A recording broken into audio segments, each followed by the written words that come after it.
Well, OPEC obviously plays a significant role in the market when it comes to the physical supply to the market and the market fundamentals, because their decisions obviously determines that how much oil is going to be in the market by the membering countries. So it has been historically playing a very important role in the market. However, this report opens a very interesting aspect to significance of OPEC, and that's how OPEC's messaging, whatever includes from the written statements of OPEC to oral and signalings that OPEC members, the ministers and officials are signaling to market, including the data and how it impacts the market. The study, Sara, concludes that OPEC signals are highly related to oil market volatility and to traders' positions as well, and that it is associated with lower volatility in the futures contract space. Doesn't this reinforce what OPEC always reiterates, that it is a force of stability, and unlike what others might sometimes say, that OPEC is a cartel that always tries to push prices higher? This is actually a very good point, because one aspect of energy security is the stability of prices and the stability of the market, obviously, because that directly fits in the energy security. And in fact, this report is a testimony and testifying that OPEC's role has been a positive role in terms of stabilizing the market. And how that is in terms of this report, which talks about OPEC messaging, has impact in the market. Something that is very important to take into account is market expectations. So market expectations, we call it psychology of the market or market sentiments, they all have very important impact on the prices, or what we want to call it price volatility. So what this report indicates is that how OPEC messaging helped with market stability and lowering the volatility, which is very interesting, because if you go through the details, this is a very large report, almost 60 pages. If you look at the methodology of the report, something that is very important to consider is that today, in today's market, it's not just human being that it's forecasting or have effect on the prices. We have algorithm. It's all those forecasting and pricing algorithm that traders, banks, investors, everybody are dealing with them. How does the mind of algorithm work? Obviously, algorithm has access to a larger data sets, and is very sensitive to every keyword, every signal and message in the market. So if we look at, for instance, if a human being wants to do a market analysis, they will look at the supply and demand and whatever could impact on these both. But this report even look at a factor like speculative factor, market sentiments, and this shows that the messages, the signals, and the performance in terms of messaging of OPEC has been in a way that had reduced the volatility and had a positive impact on market stability. Sara, the study shows that OPEC signals are associated with lower volatility, particularly for longer-dated futures contracts. Why is that, and what does that tell us about where OPEC's impact lies, and what about what does it tell us about its credibility? Sure.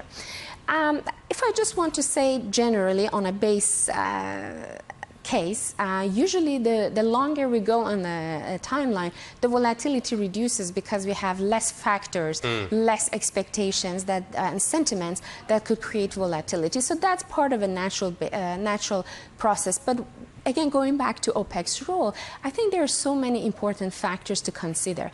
One of that is expectations of future. And you know, I mean, we are now currently at the market, at an environment that there's a huge discrepancy between the expectations from today's market up to medium and long term in future, where the demand is heading, where the supply is heading. The assumptions that are there between different organizations the discrepancy is very huge. And all these huge discrepancies could obviously create an unstable market. But if I want to go back to some of those messaging, for instance, when the war with Ukraine broke, the previous General Secretary of OPEC, late His Excellency Barkindo, he immediately communicated with the market and said that no one in the OPEC and in the world has the capacity to substitute for Russia. And we do not expect that Russia's oil to displace hugely from the market. However, some of the other expectations in the market predicted that that Russia's oil is going to be displaced about 3 million barrels per day. What was the consequence? We had countries like the United States starting releasing SPRs. Going back to other messaging, for instance, when the recent conflict in Middle East broke up between Israel and Palestine, what happened, we had the Saudi Energy Minister, Prince Abdulaziz, coming to the statement saying that OPEC plus Saudi Arabia, also Russia, we are still committed to our voluntarily cut. So that kind of gives as assurance to the market that there is not an expectation of a sudden disruption. So all these sorts of messaging that comes from the market kind of comforts the market. But also, particularly since COVID, the leadership within the OPEC and the strategy, I would like to go back to Saudi Energy Minister Prince Abdulaziz mentioning the 3P, the principles for the market, that OPEC has been proactive, preemptive, and precautious. So when you look at their strategy, particularly since COVID, was to give certainty to market. Yes. Why? Because during the COVID, we had a significant uncertainty with regard to demand. So OPEC, by giving out long-term, medium-term, in advance decisions, announcing its decisions for future production, kind of gave a certainty to the market with regard to the supply. If we compare or if we sum up, Sara, all these attributes that we spoke about now with regards to OPEC, about its significance, its credibility, the stability that it provides to the oil markets, how can we compare the role of OPEC to that of a central bank, such as the Federal Reserve Bank, for example? Again, that goes back to the power OPEC has, first of all, in terms of production and actual supply, and how OPEC regulates the market by physical impact on the market. But again, this report proves that OPEC has been very responsible and very reliable source in terms of any types of messaging, and that comes from OPEC's statement to OPEC's predictions, numbers, outlook, and also signaling to give an assurance and certainty to the market. And that's part of what a central bank's role is, because speculators could make benefit from price volatility, but something that is very important in the market is investment. And investors require certainty. Going back to what I said about COVID, at the time of significant uncertainty on the demand side, by giving a certainty into, let's say, next 12 months, in terms of supply, OPEC was kind of giving some ease and assurance to the market and to investors to at least being able to have a clear view on one side of the fundamentals, which is supply. So that shows that OPEC is playing that role in a very reliable and responsible way, not just by managing the market in terms of physical fundamentals, but also in terms of market sentiments and impact on the psychology of the market. You mentioned the future volatility, which again goes back to the expectations. Sara, moving on from the messaging and the role of OPEC in terms of providing stability for the market, let's talk a little bit about the market fundamentals. Prices were about $97 at the end of September last year. Since the beginning of this year, it has been trading in a tight range of around $10, between $73 and $83. Now, there are some worries about the rate of growth of global demand. there are bigger worries maybe about the rate of growth in non-OPEC plus supply this year. Do you expect now that OPEC plus needs to extend the additional cuts not only until the end of June, but they might have to extend it till the end of the year?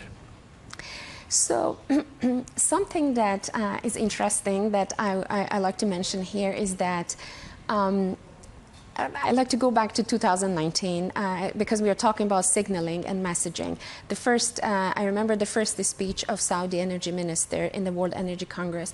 When the media approached him and asked him about the upcoming meetings outcome, he said that this is about consensus, and he's not, and I mean, recently even he says that he's not a fortune teller. He waits for the consensus, and then the outcome comes out.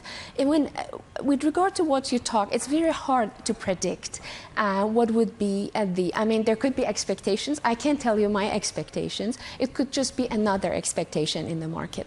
But what is important is that, again, goes back to what are your assumptions for the market. For me, I see a healthy growth of demand and also supply, healthy growth in demand, and also supply growth this year, which kind of, in my view, I see a balanced market. However, if you look at, let's say, different data producing institution, let's say OPEC's expectations, IEA's expectations, EIA's, or even different agencies' expectation, they all have a huge discrepancy, I mean, wide range of expectations.